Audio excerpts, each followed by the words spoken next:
Health experts have clarified that HMPV virus is not a new virus.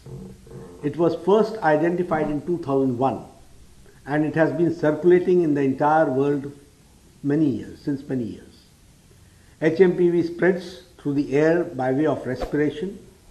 This can affect persons of all age groups.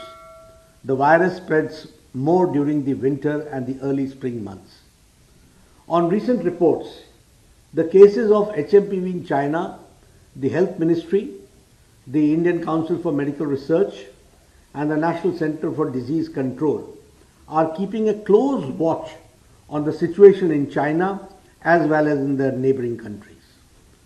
WHO has taken cognizance of the situation and will share their report shortly with us.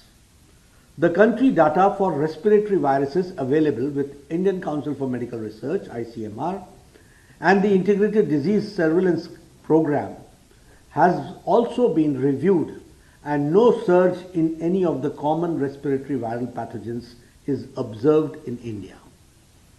Joint Monitoring Group meeting was held under the chairmanship of Director General for Health Services on 4th of January 2025 to review the situation. The health systems and surveillance networks of the country remain vigilant, ensuring the country is ready to respond promptly to any emerging health challenges. There is no reason to worry. Sir एक बच्चा आया था,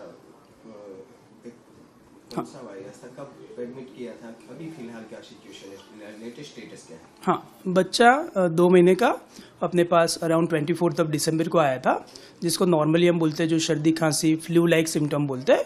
along with that उसको थोड़ा सांस में दिक्कत था. बच्चे को इनिशियली सारा ट्रीटमेंट यहाँ पे दिया. आईसीयू के ट्रीटमेंट के बाद अभी बच्चा एकदम ऑलराइट है and is ready for discharge. क्या रिपोर्ट में क्या कुछ ये किया गया था, उसमें क्या?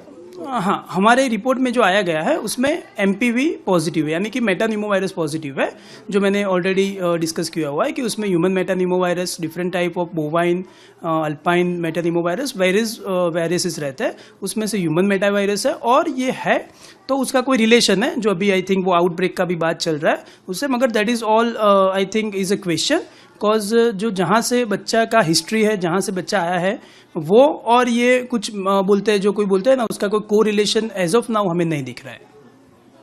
लोगों को ये क्या कितना ये जो रोग है कितना डेंजर है या फिर लोगों को? हाँ, यस, आपका अच्छा क्वेश्चन है ये. मैं बताना चाहूँगा कि ये कोई कोरोना जैसा या कोई चिंता वाला कोई वायरस नहीं है. नॉर्मल जो सर्दी खांसी होता है उसमें भी हम यदि रिपोर्ट करवाए तो ऐसे रिपोर्ट पॉजिटिव आते हैं. हम एज आईसीयू प्रैक्टिशनर हम कई साल से प्रैक्टिस करते हो तो उसमें ऐसे वायरसेस के हमने इन्फेक्शन देखे हुए हैं, मगर ऑल वायरसेस ऐसे कोरोना जैसे या कोई एकदम ट्रबलसम होता है जैसे स्वाइन फ्लू है, ऐसा नहीं है. ये सिंपल सर्दी खांसी वायरस वाला वायरस था.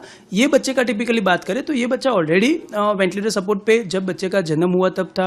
ऑलमोस्ट 25 डेज एनआईसीयू एडमिशन था और जस्ट थोड़े दिन घर पे जाके ही इन्फेक्ट होके आया. तो उसमें मोर ऑफ प्रीमेच्योर लंग्स या उसको बोलते हैं बीपीडी के अर्ली स्टेजेस, उसकी वजह से बच्चे को ईजिली ऐसा कोई भी वायरस का इन्फेक्शन लगा हो, ऐसा है. बाकी ऐसे रूटीन में जो हेल्दी बेबीज है कि नॉर्मल जो है सर्दी खांसी उसमें ये होने का चांस है, ऐसा में हम नहीं समझते हैं.